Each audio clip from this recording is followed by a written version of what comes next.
Bhagavate Vasudevaya. Om Namo Bhagavate Vasudevaya.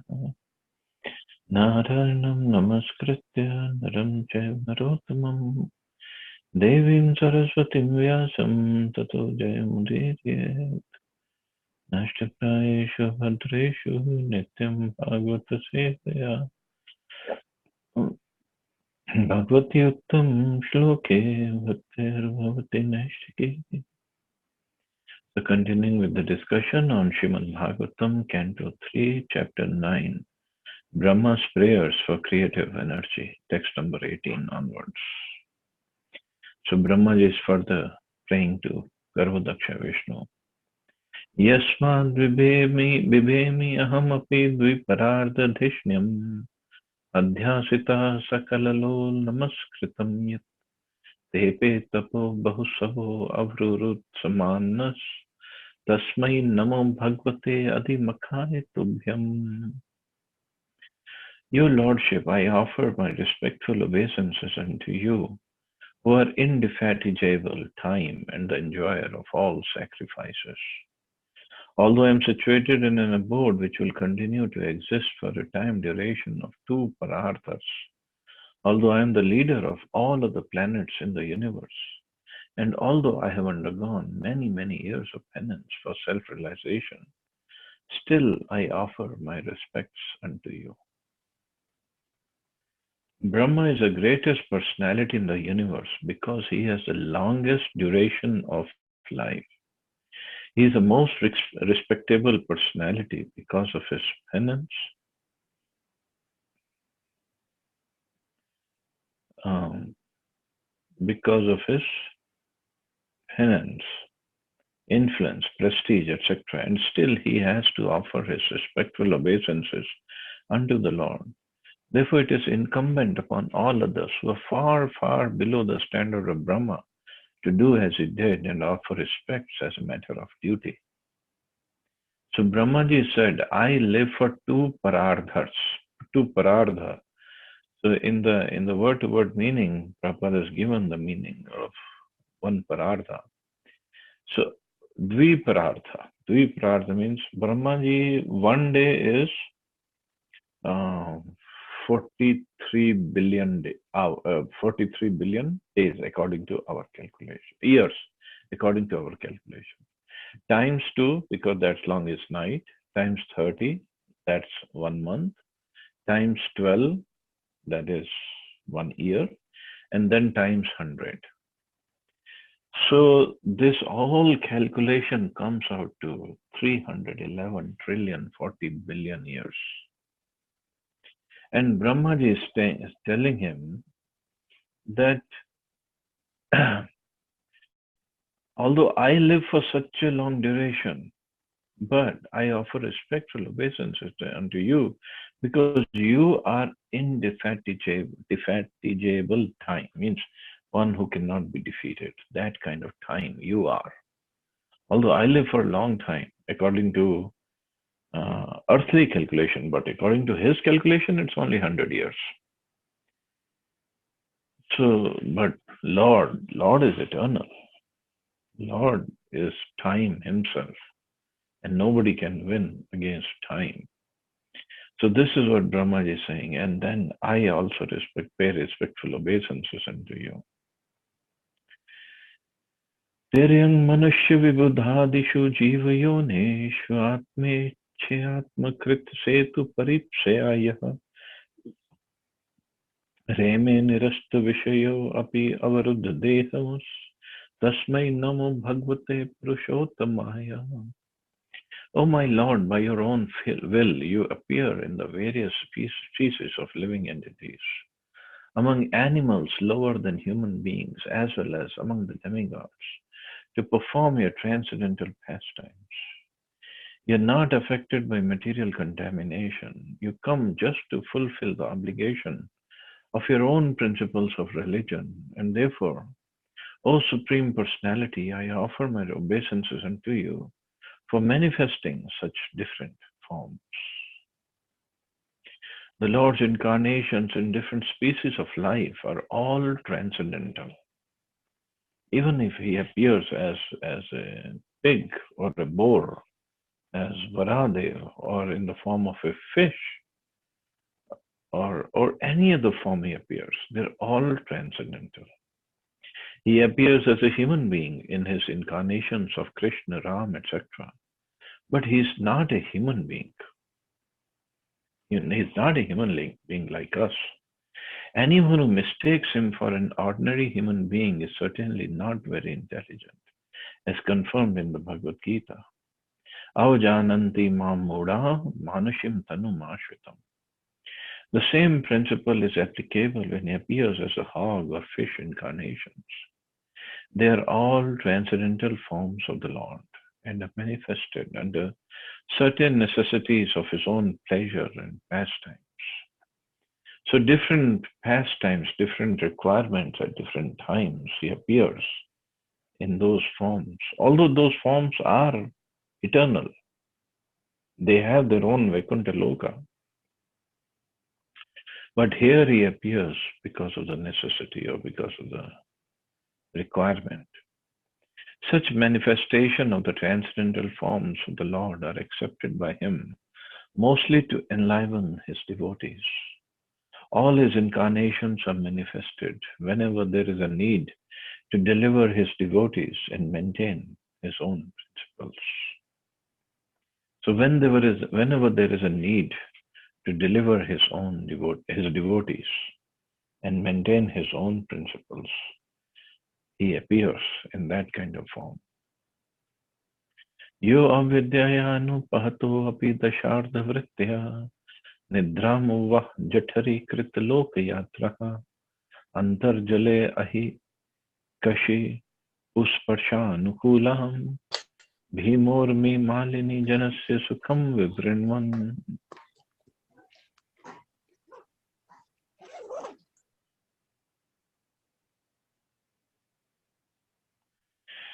Persons who cannot think of anything, my Lord, you accept the pleasure of sleeping in the water of devastation, where there are violent waves, and you enjoy pleasure on the bed of snakes, showing the happiness of your sleep to intelligent persons.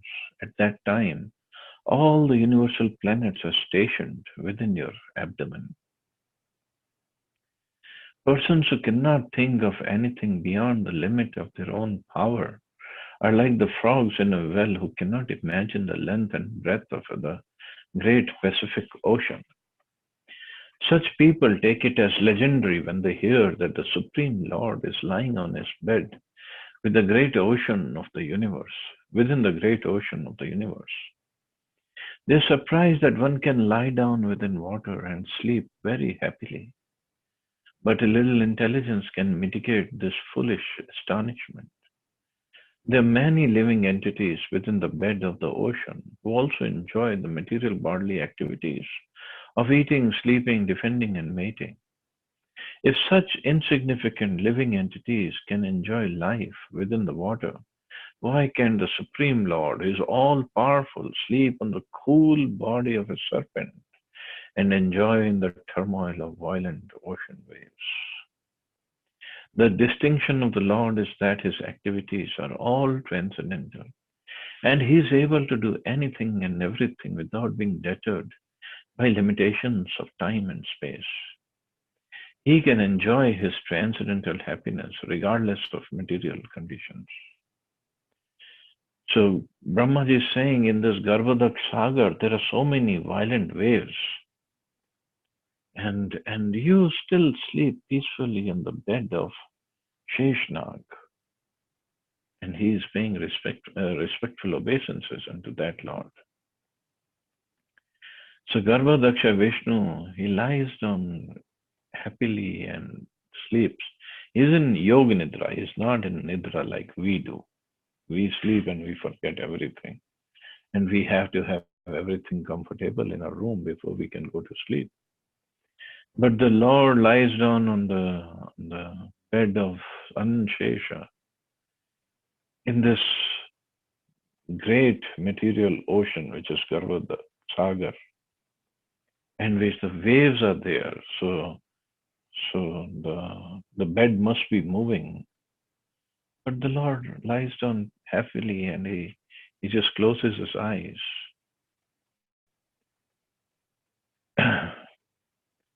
So somehow the Lord likes that Anand Shesha should take the form of a snake and he is going to lie down on that snake. Actually, the snake, he only floats. Well, fish also floats in water, but the snake, when he coils around, that makes a very, very nice bed for the Lord. If it was fish, then the fish doesn't have those coils, and then the bed won't be that nice, I guess.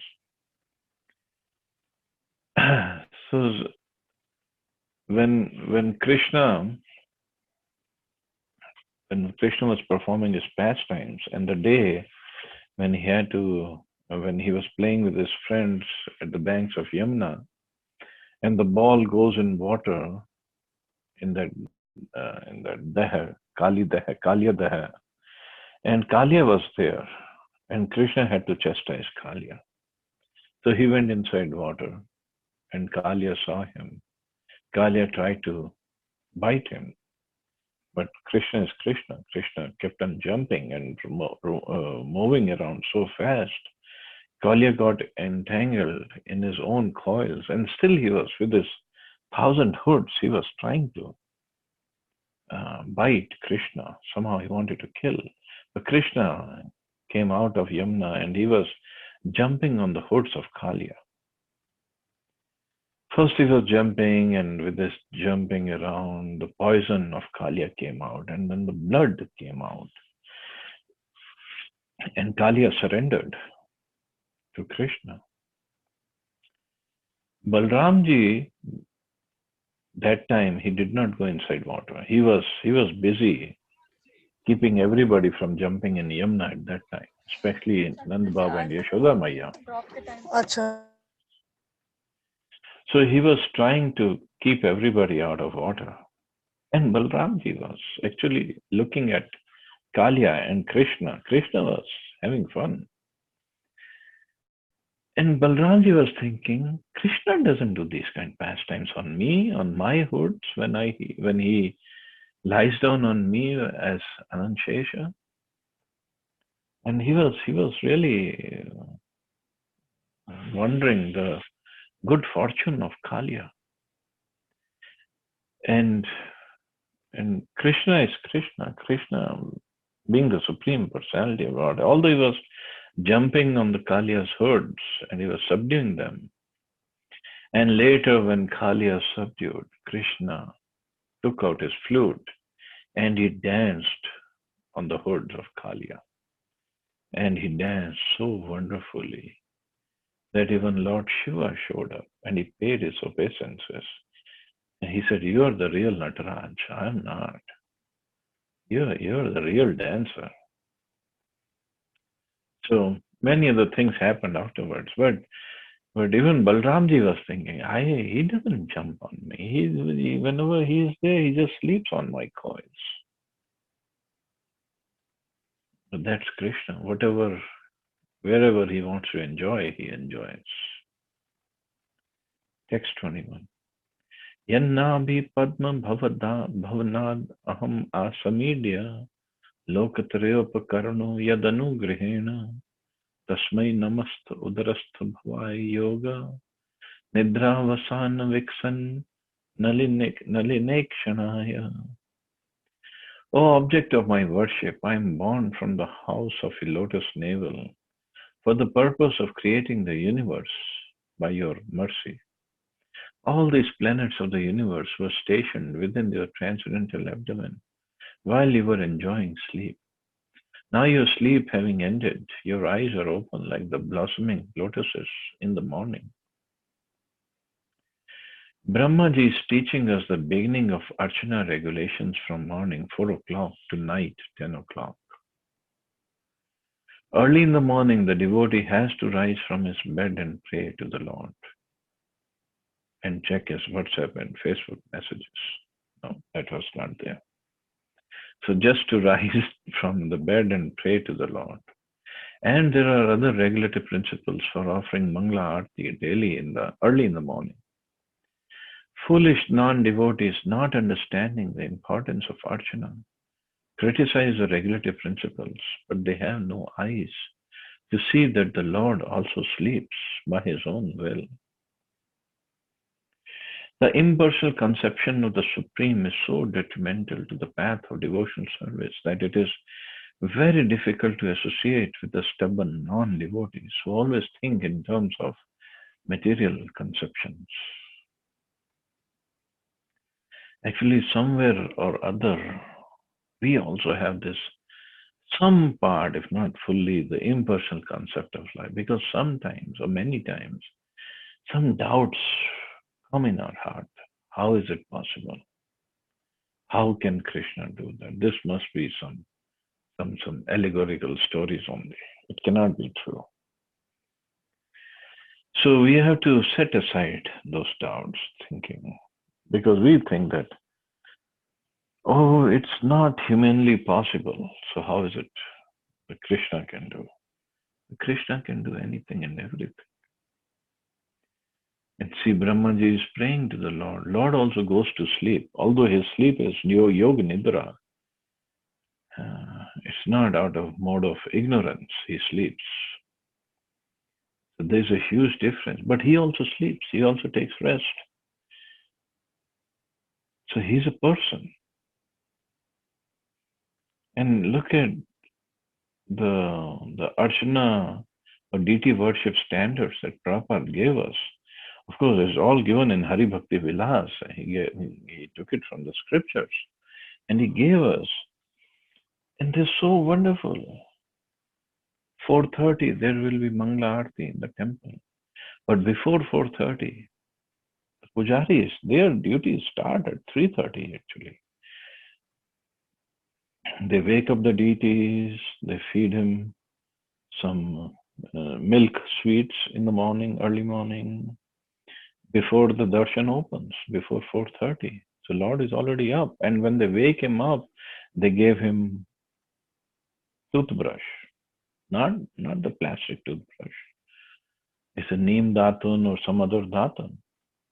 They give to the Lord to brush his teeth with. So it's not impersonal. Impersonal. Brahmjyoti doesn't have to brush his teeth. He doesn't even have teeth. Then the Lord wakes up.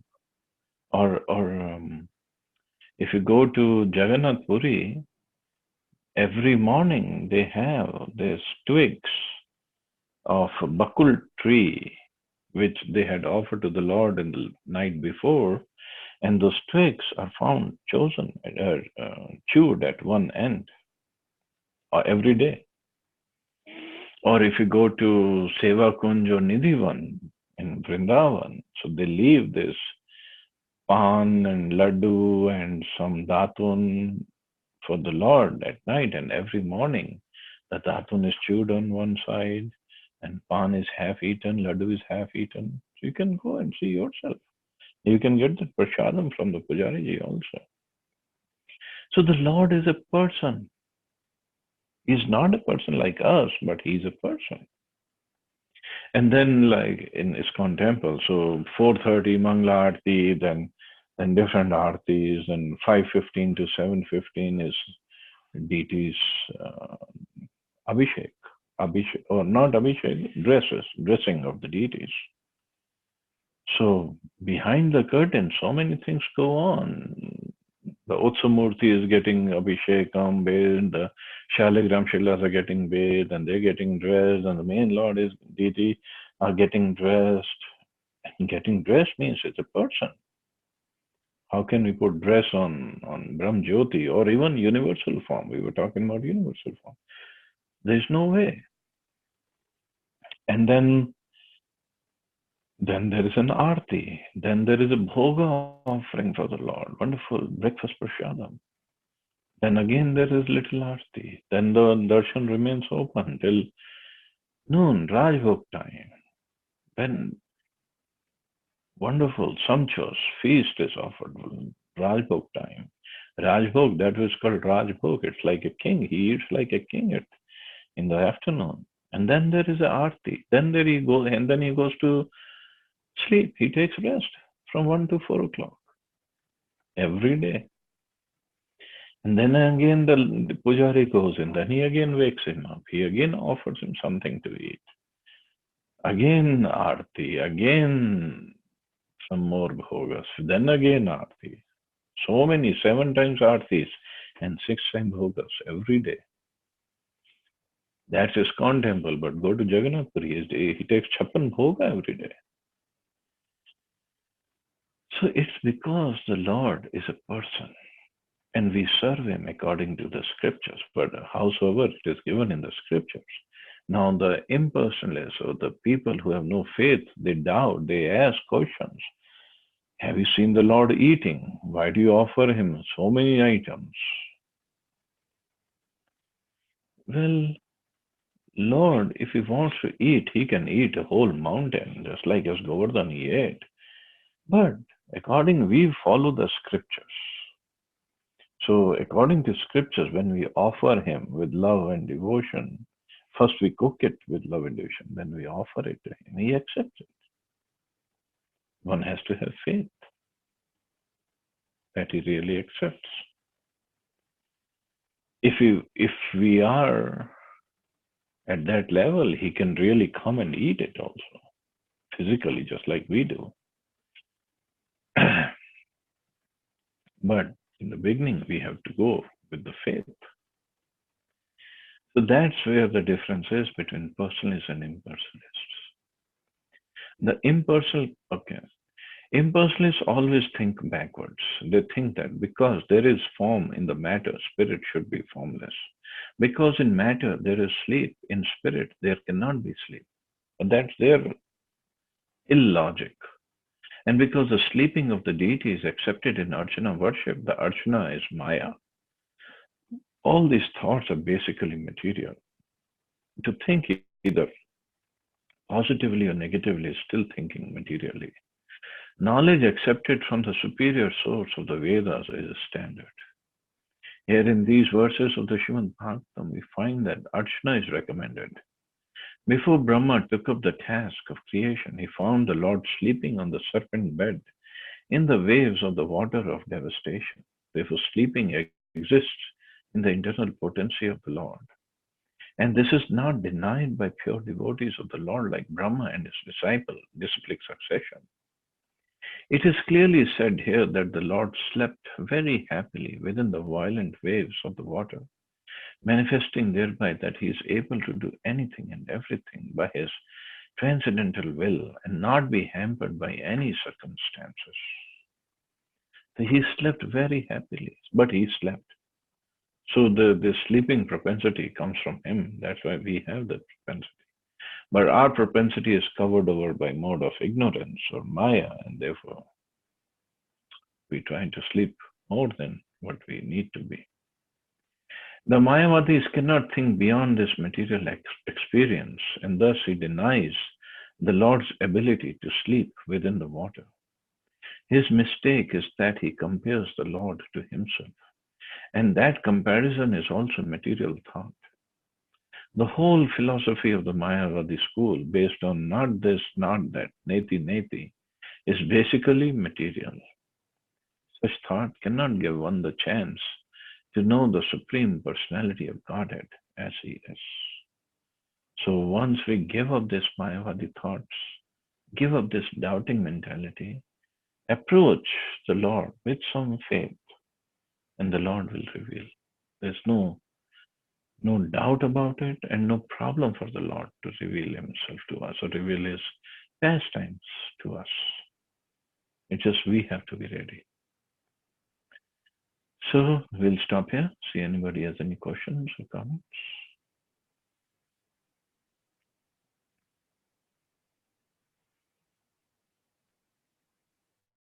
Hare Krishna Prabhuji, thank you very much for this wonderful session. Hare Krishna.